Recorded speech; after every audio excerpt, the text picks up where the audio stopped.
Each market is a little different, and cutthroat competition is happening in this market. You're going to get some of the inside scoop.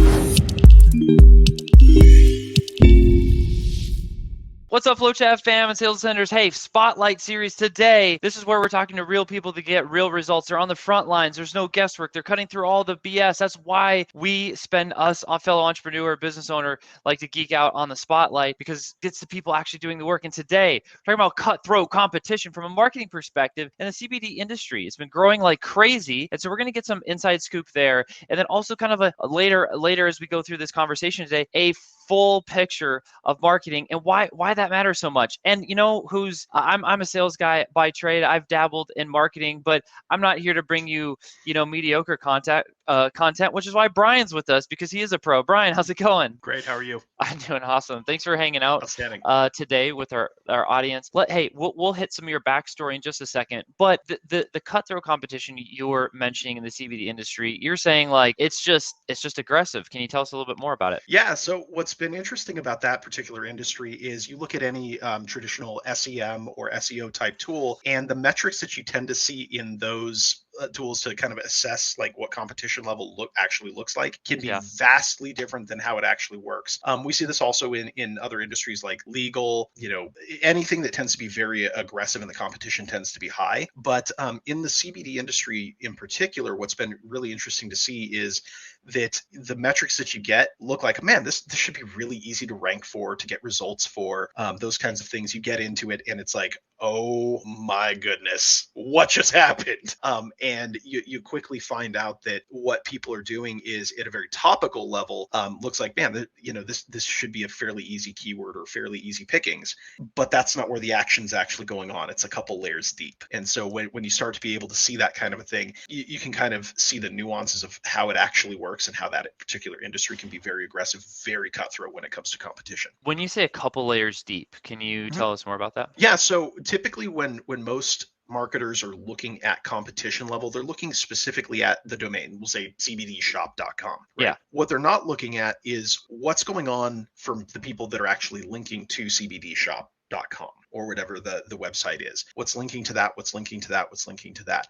Taking a broader, more holistic kind of look into what's actually going on with a particular website, what the backlink structure looks like, technical components, things like that. So again, using those tools, when you just specifically, you're looking at working with those kind of clients, it looks like it should be a fairly easy thing to compete with. But it's when you start getting the broader picture of what's actually happening and how the entire ecosystem around that website works, that's when you start uncovering some really interesting and kind of sometimes funky things that are going on with, say, backlink profiles. Now, for everyone listening, backlink profiles, can you just elaborate on that term for a bit? So backlinks are essentially if a website gives you a link, and it could be either text link, an image, some way that they're connecting to your particular website, that acts as kind of like a vote of confidence towards your website. Now, Google's a pretty complicated beast, and one of the things that they'll do is not all backlinks are created equal. Some have higher authority, more relevance, and so if you're looking at something, say, from like Forbes, right, it's going to be a very trusted, very authoritative type of site rather than, Joe's CBD Emporium out of, Timbuktu, right? Yep. There's not going to be nearly the gravitas that Forbes would have. So in looking at how backlinks work, something from Forbes, yeah, you may see one or two of those at a particular type of website, but that's not to say that you can't counterbalance that with mass links, and that's where people get into what's referred to as white hat SEO versus black hat SEO. White hat would be like going by the books of what Google says in terms of service. This is how you should approach your search engine optimization. Good content, good, just general good practices, good on-page technical components, things like that. Black hat's a little bit different, where a lot of people assume that it's just like it's hacking. That could be a part of it, but it's really understanding more of like how the algorithm actually works. If you poke it here, it does this. If you poke it there, it does this, right? So understanding that, yes, there are certain ways to get great links from one person, and especially like again in the CBD industry, it looks like they may have one or two good links, but what you're not seeing is all of the other inner workings that may be sort of like mass link or mass spam, things like that actually go into those kinds of niches.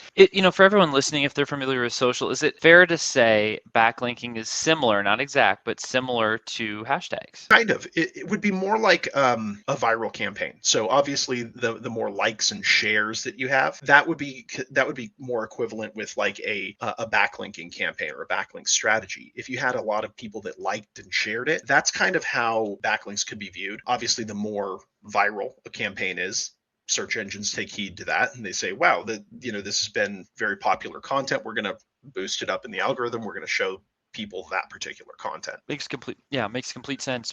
And that piece is I think important to kind of pause on just for a second, because ultimately, why does all this matter? As business owners, sales, marketing professionals, we care about attention.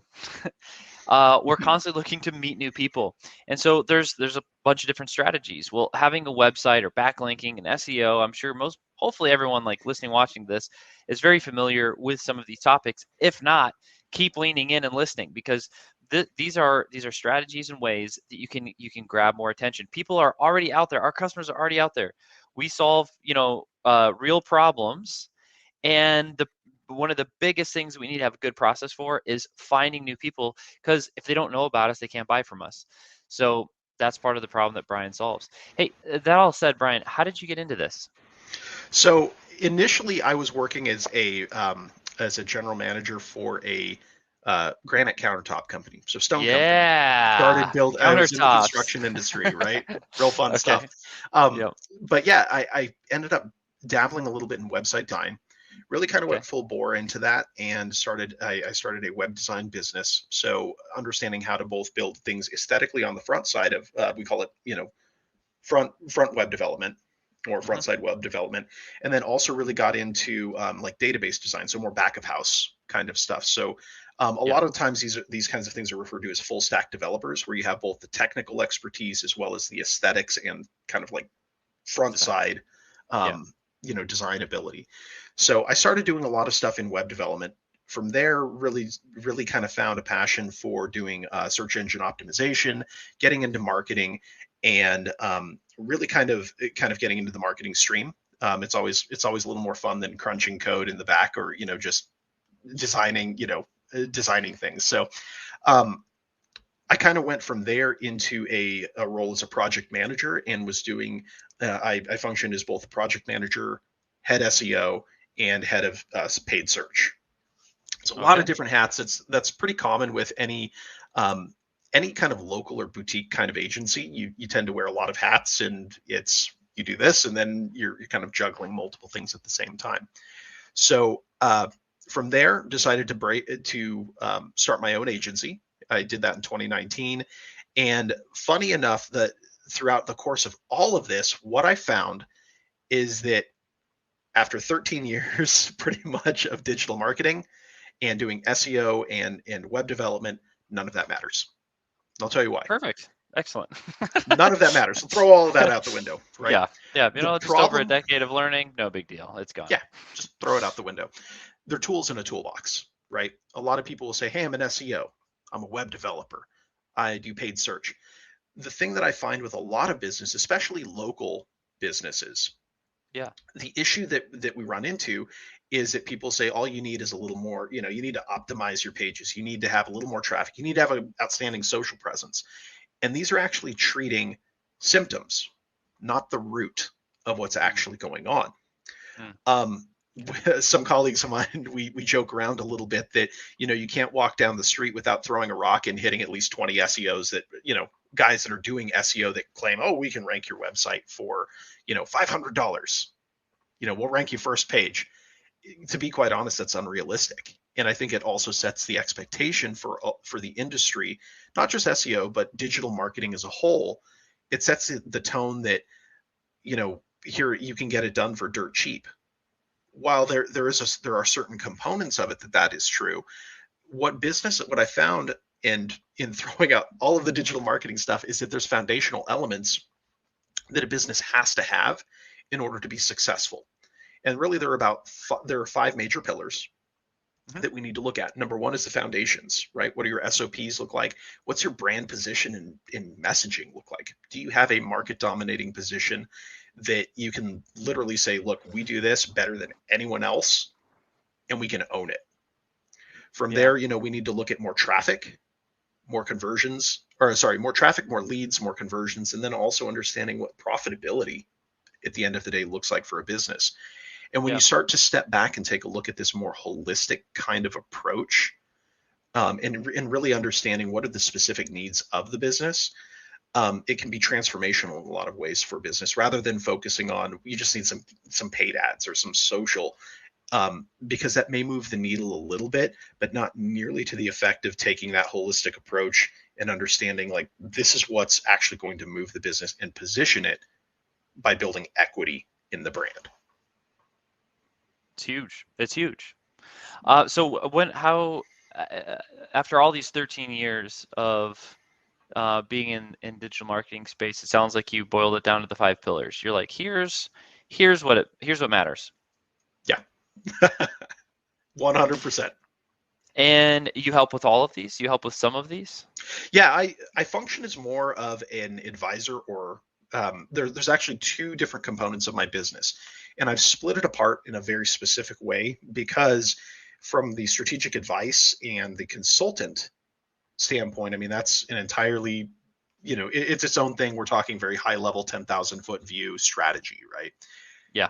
The facilitation, that's my business called Fusion Vine, that we actually handle on and off page SEO. We do creative content writing, page tuning, optimization, paid ads. I mean, we're essentially a full scale agency through Oh, that right means. on. But really having the two separate arms of the business, um, it's nice to delineate those because what I found in a lot of cases is people would look at it and say, well, you've helped us out with all of this strategy. Can't you just roll that up in like strategy? And like they're kind of two different things. We've given you the high level strategy. If you want to implement it, great. If not, we offer it as a service. Yeah. Got it. I see. I can see. I mean, it's very common for agencies to have, the done for you versus done with you, and Yep. how do you want to, who's going to do the work and what's going to take place. Um, Yeah. that'll being Expectations. It's all about expectations. that matters. Let's dive into paid for a second. Paid. Sure. Are you doing paid on all platforms? I predominantly focus on Google, Bing, and Facebook Google, Bing, and Facebook. Okay. slash Instagram. What like what's I mean, there's been a lot of just in the last year and a half, Right. a lot's been changed going on with paid. What's kind of the update from your perspective on all that? I think it's really funny because, to be honest, we've kind of gotten used to this, user data, and people have really kind of leaned into that where we know exactly what people are doing. We know exactly what they're going to be clicking on, what their behaviors are. Um, my experience with it is it's better to focus on evergreen, understanding Mhm. neuromarketing, understanding the psychology of how people tick, what makes them move, what are their motivations. And you look back at even like print advertising, we didn't have the data sets that we normally have. We didn't have remarketing, so you have to be a little bit more creative. I'm a big fan of guerrilla marketing. Prior to getting into marketing, I was a musician for about 10 Mm, years. there Well, we I go. was also kind of doing some, getting into business in marketing as well. And really what that taught me is you have to think outside the box. You can't rely on one specific tactic. And if you are, you're kind of doing that at the disservice of your client because things change. Right. Google's paid algorithm could change. They could Yeah. determine, they could say, hey, we want a higher cost per click. Then what do you do? Right. So if you understand the psychology behind what actually is going to make people click through, what's going to elicit that emotional response, um, you know, yeah, we're losing out on some data, but we shouldn't be completely reliant on that. Just personal opinion. Yeah. I mean, you get one thing working, and then if that turns off, it's like, oh, Right. it can be scary. Yeah. What instrument did you play? I was a frontman and vocalist, actually. Oh, check you out. The rock star of the, what kind of Something music do like you that. play? It was a heavy alternative rock. So Okay. yeah, I had some great experiences. Lived in and out of a van for weeks at a time, and yeah, that was a time. Lots of Down, stories there, but down by a river or? no, not down by a river. I have slept in a parking garage on Sunset Boulevard, which was kind of interesting. Ah, So okay. Okay. yeah, that it was one of those things. We were touring around, got in real late, and we're like, well, hotels are You all know? booked up. We're not going to do that. We're also living on a $5 a day budget. So, all right, guys, So looks like we're staying in the van today. that's a thing. Yeah. Yeah, yeah. Again, a lot of the experiences that I'd taken from that really transfer well into um, into digital marketing. It probably going to date How me a so? little bit here, but I Yeah. remember, freezing my ass off doing like handbills, right? Having to hand those out at a venue, and then this thing called MySpace came along, right? And we're like, MySpace. holy cow! I can click a button and like literally notify all of our fans or engage with everyone. This is amazing. And so to see that transition and see how social as well as like search has really amplified what people are able to do. I think that's been a fantastic thing to experience. So That's crazy. That's awesome. Yeah, so the music thing, my wife's gifted there. nice. And her whole family. And I come into their family and I was like, oh my gosh, y'all like sing and play something. Like this is it's awesome. And then for me it's more of an athletic background. Nice. And but you go through the ups and the downs and you push through and you acquire skill. And it's crazy how similar it is when just building business. A lot of it's just new thinking and building skills and learning how to work with others and just like other parts of life. So that's cool. Hey, people leaning into this full marketing perspective, whether Mhm. it's guerrilla, marketing, paid, SEO, the depths of backlinking. If they're leaning in, they want some more info. Where can they find you, Brian? So best way to get in touch with me is honestly through Twitter. And so my Twitter handle is Kato, B Kato, that's Kato, first initial B, and then my last name again, Kato. That's usually the best way to get in touch with me. I'm pretty active on Twitter. Or they can visit my website, which is just fusionvine.com. So Fusionvine.com. Cool. And if I spelled this right, if you're watching this, Kato Bikato. Did I spell? correct. Yep, All right, there that you is go. correct. On Twitter. Yeah, That's awesome. all of us tech Active. guys hang out on Twitter or private That's Discord channels. It's one of the two. private Discord. Any Telegram in there? A little bit of Telegram. Discord tends to be the big one that I'm finding with a lot of tech Yeah. communities, and especially it's been interesting to see with from a social perspective. A lot of people kind of have their own opinion of Facebook or some of these major social platforms. But Yeah. what I'm really seeing is people kind of band together in more of these like micro groups, which has been really interesting. Rather than having it out there for the entire world to see, it's really becoming a little bit more personal with a lot of these groups where you can, it's kind of like small group chat, or if it is a larger group chat, being able to actually have this communication. It's funny, again, back before, the advent of like super, like social media became like very, mainstream. It kind of reminds me of like forum chats, right? Going into like forums and saying, okay, we're going to talk about this Yeah. particular topic. And I kind of feel like that's kind of like forums 2.0, or like a Mm, different flavor of kind of how that function would work. yeah. Totally. Totally. Hey, well, as we wrap up, the last question I always like to ask somebody is to be a musician, like we were mentioning earlier, and to be Yeah. a business owner, entrepreneur. There's a certain vulnerability to it. So when you're putting yourself out there, um, if it goes great, it feels great. If it doesn't feel great. So I'm always fascinated by people that put themselves out there in Yeah. effort to serve others. So the question is, Brian, why do you do it? For me, it's like I've always been a kind of a lifelong student. I always like to learn. Um, And one of the things that, especially from a digital marketing standpoint, I never take things at face value. I want to test it, and sometimes they work and sometimes they don't. But I think being like not really caring what not really caring what people think of what you're actually doing. Understand, like, you're kind of doing this for yourself. Understand what's going to drive you, what gets you from point A to point B, and what you actually want to do. I find that a lot of people get really concerned with, well, the competition's doing this, or what about so and so. There's a lot of comparison going on. I know that for me personally, one of the things that I found is just like eliminate that, cut out the noise, make sure that you're focused on the tasks that you want to do, that really you're passionate about, and kind of say the hell with everyone else, right? This is what I'm going to do, and this is kind of my take on it. Don't be afraid to fail as well. You're going to fail more often than you succeed.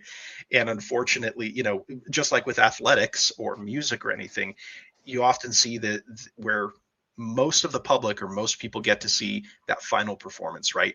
Big game, game day. They get to see all of that. They don't get to see the blood, sweat, and tears that go into preparation for that. So, a lot of times online, you'll see people that'll post up these big numbers on like, hey, we did this for a client, we did that.